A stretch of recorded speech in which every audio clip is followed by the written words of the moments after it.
ሄሎ ጋይስ እንዴት ናችሁ? ርብቃ እባላለሁ። እንኳን ወደ ጣዝማ ቲዩብ በደህና መጣችሁ። እንግዲህ ይሄ የመጀመሪያ ቪዲዮ ነው። ጣዝማ ቲዩብ ሰብስክራይብ በማድረግ አግዙኝ እያልኩኝ ወደ ቪዲዮ ነው ባወራ ያለብሳባችሁ። ኦኬ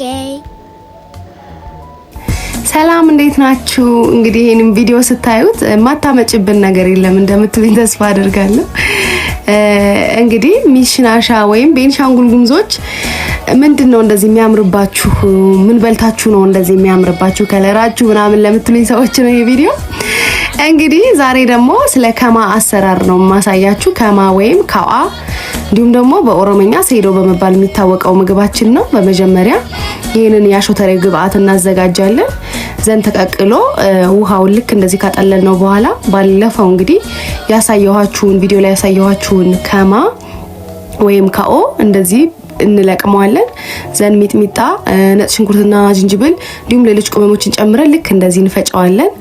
ይሄ ልክ ላም ሲልልን ቀጥሎ ደግሞ ከማውን እዛው ላይ ትኩሱ ላይ እንፈጫዋለን ማለት ነው። ከማው እንግዲህ በደንብ ጉልበት የሚፈልግ ነው። አክስቴ ያልተቻለችም እዚህ ጋር በደንብ እስኪልምልን ድረስ እንደዚህ ባማረ መልኩ ትፈጫዋለች። ዘን ከአንድ ቀን በፊት ቀድሞ የተቦካ ከሜራ ከጤፍና ከበቆሎ የተዘጋጀ ሊጥ ይኖረናል።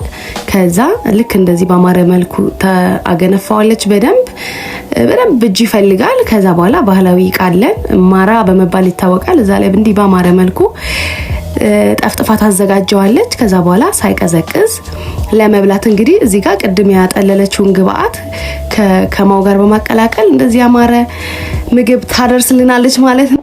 እናም ቤንሻንጉል ስትመጡ አሶሳ ወይ መተከል ይሄን ምግብ ሳትቀምሱ እንዳትሄዱ። በተለይ ለጨጓራ በሽታ በጣም ቆንጆ ነው። ቴንክ ዩ ሶ ማች ጋይስ። እኔ እንደዚህ አይነት ምግብ አይቻላቅም፣ እንደውም አይቻላቅም። በቃ ግን እንትኑ ትንሽ ይደብራል አበላሉ። በማንኪያ ወይ በሆነ እንትን ቢሆን ደስ ይላል። ሎ አይኪው ሰዎችን ካራክተር ደግራችሁ ተመችቷቸዋል። እስኪ ዛሬ ደግሞ ሃይ አይኪው ያላቸውን ሰዎች ካራክተር ልንገራችሁ። እስኪ አንደኛ ሃይ አይኪው ያላቸው ሰዎች ብዙ ጊዜ ፍሬንድ ግሩፓቸው ትንሽ ነው፣ ብዙ ጓደኛ የላቸው፣ ትንሽ ናቸው። ገባችሁ? ሁለተኛ ግሬት ሴንስ ኦፍ ሂውመር አላቸው። በቃ የሂውመር ታውቃላችሁ፣ ምንድነው የቀልድ እንትናቸው ደስ የሚል ነው። ሴንስ ኦፍ ሂውመራቸው ደስ የሚል ነው። ሶስተኛ ኦቨርቲንክ ያደርጋሉ። ሃይ አይኪው ያላቸው ሰዎች ዋና ካራክተራቸው በጣም ኦቨርቲንክ ያደርጋሉ። ዛትስ ዋይ ሃይ አይኪው ያላቸው ሰዎች ሰምታይምስ ሰክሰስፉል ላይሆኑ ይችላሉ። አራተኛ ስሞል ቶክ አይችሉም። ይሄ ቀላል ኖርማሊ ከሰው ጋር ተገናኝተ ምናምን የምታወራቸው ስሞል ቶክ የሚባሉ የሉም። ሶሪ ግን ሁሉ በእንግሊዘኛ ስላረኩት ብዙ ጊዜ ማወራውን ነገር ሶሪ። ስሞል ቶክ አይችሉም። ይሄ ዲፕ ካልሆነ ወይ ስለ ትልቅ አይዲዮሎጂ ካልሆነ ትናንሽ ስሞል ቶክ በአማርኛ እንደው ታላቅም እሱን ነገር አይችሉም።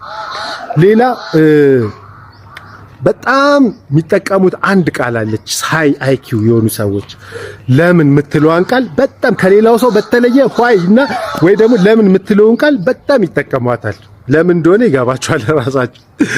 ሌላ ደግሞ ችግራቸው ምንድነው? ፎከስ ማድረግ አይችሉም። ሃይ አይኪው ያላቸው ሰዎች ብዙ ጊዜ ዲስትራክትድ ይሆናሉ በትንሽ ነገር ማለት ነው።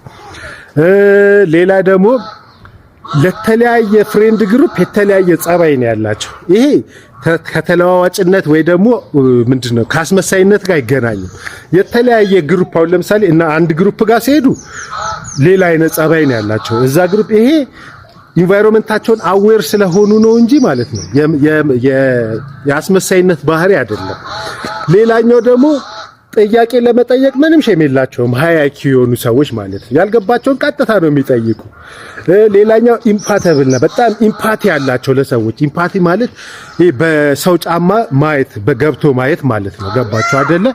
ይሄ የሰውን ችግር መረዳት ምናምን በጣም እሱ ችሎታቸው ከባድ ነው ሃይ አይኪው ያላቸው ሰዎች ማለት ነው። ሌላኛው ደግሞ ኮምፒት አያረጉም። ምንድነው የሚያደርጉት? ለርን ነው የሚያደርጉት። የሆነ ነገር የሆነ ከነሱ የሚሻል ሰው ሲያይ ከሱ ጋር ኮምፒቲሽን ውስጥ አይገቡም። ከሱ ኢሚቴት ያደርጋሉ፣ ይማራሉ ማለት ነው። አብዛኞቻቸው ደግሞ ሌላው ሃይ አይኪው ሰዎች ሃይ አይኪው እንደሆኑ አያውቁም። ኖርማል ነው የሚመስላቸው። ሁሉም ሰው እንደነሱ ስማርት ነው የሚመስላቸው። ገባቸው አይደል? ኦኬ። ሌላ ደግሞ ፓተርንን ሪኮግናይዝ ያደርጋሉ። ገባቸው አይደል? ሌላ ሰዎች ኢግኖር የሚያደርጓቸውን ዲቴሎች ሪኮግናይዝ ያደርጋሉ። ይሄ የአይኪው ሰዎች ካራክተራቸው ነው።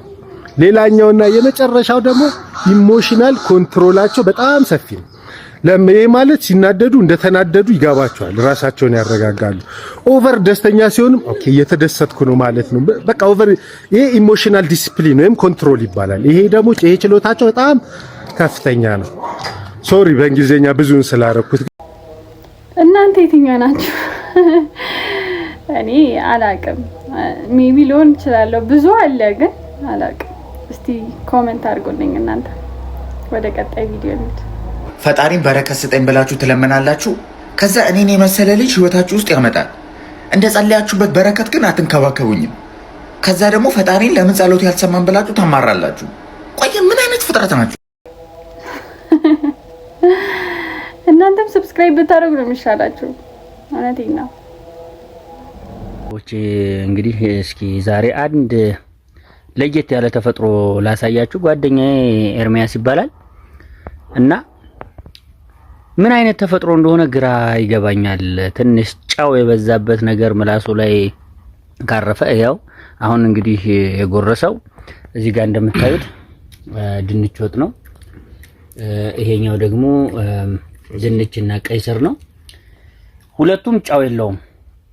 እቺኛዋ ሽሮ ግን ትንሽ ጫው አላት እና ከቀይ ስሩ ሲጎርስ ወይም ከዚህኛው ሲጎርስ ተመልከቱት፣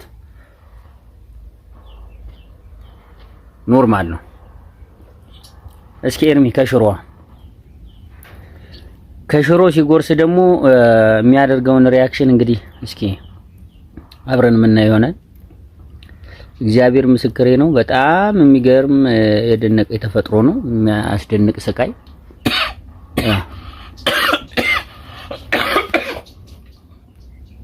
በቃ ሲያወጣው ይቆማል። እና ባካችሁ እስኪ ዶክተሮች ይሄን ነገር እስኪ የምታውቁ እንደው እስኪ ሙያዊ ድጋፍ ካላችሁ እስኪ ያስገባው መልሰ